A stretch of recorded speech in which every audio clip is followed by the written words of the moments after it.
আপুনিও নিজৰ ঘৰত যদি ইণ্টেৰিয়ৰ ৱৰ্ক কৰি আছে, নিজৰ ৱাল এটাক যদি পেইণ্টেবল ৱাল মোল্ডিং লগাই কেনে যদি ধুনীয়া এটা ডেকোৰেটিভ ডিজাইন কৰিম বুলি ভাবিছে, নট অনলি ৱাল মোল্ডিং, যদি আপুনি MDF বৰ্ডৰ ট্ৰিম কৰিব বিচাৰিছে, ৱাল ট্ৰিমছ, ৱাল মোল্ডিং, এইবোৰ আপুনি নিজৰ ৱালত যদি বনাম বুলি ভাবিছে, তে কিমান টকা খৰচ হ'ব, কি সাইজত মেটেৰিয়েল আহে, কেনেধৰণে পেইণ্টেবল আৰু নন পেইণ্টেবল মেটেৰিয়েলছ আহে, কমপ্লিট এই ভিডিঅ'টোত আমি আলোচনা কৰিম। সো মই ইঞ্জিনিয়াৰ আৰবাজ ভিজনাৰী ইণ্টেৰিয়াৰ্ছ এণ্ড কনষ্ট্ৰাকশ্যনৰ ফালে পৰা লৈ আহিছোঁ আজি এটা নতুন ভিডিঅ'।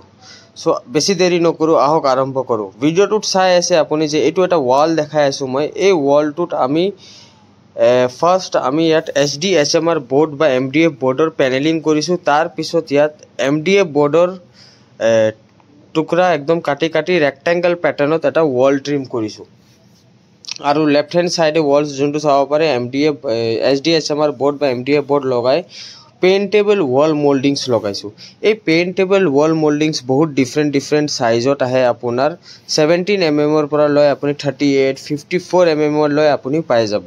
সো দুটা টাইপৰ আছে, আপুনি পেইণ্টেবল আৰু নন পেইণ্টেবল। আপুনি পেইণ্টেবলো পাই যাব আৰু নন পেইণ্টেবলো পাই যাব। সো ইয়াৰ আউটপুটটো দেখা পাইছে। এতিয়া ইয়াৰ আউটপুটটো চাওক। যেতিয়া আমি ইয়াত ডুকো বা PU ফিনিছ যেতিয়া কৰোঁ, আমি PU বা ডুকো পেইণ্ট কৰোঁ, তেতিয়া ইয়াৰ আউটপুটটো বহুত লাক্সাৰিয়াছ আহে। ইয়াৰ আউটপুটটো আপুনি চাই আছে, এতিয়া বহুত লাক্সাৰিয়াছ আহিছে। এই ৱালটোত আমি HDHMR বৰ্ড লগাইছোঁ, তাৰপিছত MDFৰ পেনেলিং কৰিছোঁ। এনেকৈ ধৰণে চাওক, HDHMR বৰ্ড লাগি আছে, তাৰপিছত এনগ্ৰেভিং কৰিছোঁ। ইয়াত CNC কাটিং কৰি কিনে এনগ্ৰেভিং কৰি কিনে এই ডিজাইনটো বনোৱা হৈছে। এইটো এটা হল ৰুম হয়। সো এই হল ৰুমত ক্লায়েণ্টক বহুত লাক্সাৰি ফিল কৰাব লাগিছিলে, সেইকাৰণে এনেকৈ আমি কৰিছোঁ। তাৰপিছত ডুকো আৰু PU ফিনিছ কৰাৰ পিছত এটা হাই গ্ল'জ ফিনিছ এটা আপোনাৰ আহি যাব। আৰু যোনটো ৱাল আপুনি ডেক'ৰেট কৰিম বুলি ভাবিছে, সেই ৱালটো আপোনাৰ বহুত লাক্সাৰিয়াছ ফিল এটা প্ৰভাইড কৰিব। সো আমি ভিজনাৰী কনষ্ট্ৰাকশ্যন এণ্ড ইণ্টেৰিয়ৰৰ ফালৰ পৰা জনাব বিচাৰিছোঁ যে আমি অল অভাৰ আছামত কনষ্ট্ৰাকশ্যন আৰু ইণ্টেৰিয়ৰ ডিজাইনিং ছাৰ্ভিচ প্ৰভাইড কৰোঁ।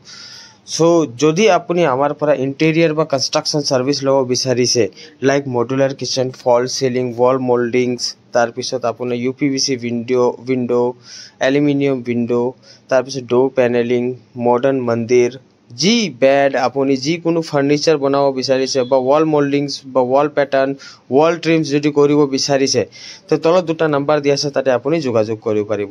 এই ৱালটোত চাওক আপুনি, য'তে আমি MDF বৰ্ডৰ ফাৰ্ষ্ট পেনেলিং কৰিছোঁ, তাৰ পৰা আমি এটা যোনটো আমাৰ PVC ৱাল মোল্ডিং থাকে, পেইণ্টেবল নহয়, নন পেইণ্টেবল হয় এইটো PVC ৱাল মোল্ডিং। এই PVC ৱাল মোল্ডিংটো পূৰা লগাই ফেলে এটা ধুনীয়া পেটাৰ্ণ এটা বনাইছোঁ। এই ধুনীয়া পেটাৰ্ণ বনোৱাৰ পিছত আমি ইয়াত ডুকো ফিনিছ কৰিম। সো ডুকো ফিনিছৰ ৰিজাল্টটো মই বহুত জলদি দিম, বিকজ এই ছাইডটো আমাৰ এতিয়ালৈ ৰানিং হৈ আছে, কাম এতিয়ালৈ ফিনিছ হোৱা নাই। সেইকাৰণে মই জাষ্ট আপোনাক অভাৰভিউ এটা দেখালোঁ।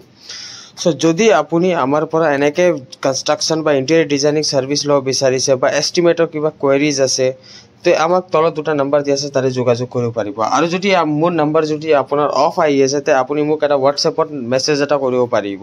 আৰু ভিডিঅ'ৰ ডিছক্ৰিপশ্যন বক্সত আমি কি ছাৰ্ভিচ প্ৰভাইড কৰোঁ সেইটোও পাই যাব আপুনি। আৰু বা আপোনাৰ বা কোনোবা ফ্ৰেণ্ডছ বা ফেমিলিয়ে ঘৰৰ ইণ্টেৰিয়ৰ বা কনষ্ট্ৰাকশ্যন কৰি আছে, তেওঁক আমাৰ এই ভিডিঅ'টো শ্বেয়াৰ কৰি দিব পাৰিব। আৰু ভিডিঅ'টো যদি ভাল লাগিছে, প্লিজ আমাৰ চেনেলটো ছাবস্ক্ৰাইব কৰি দিব। ধন্যবাদ।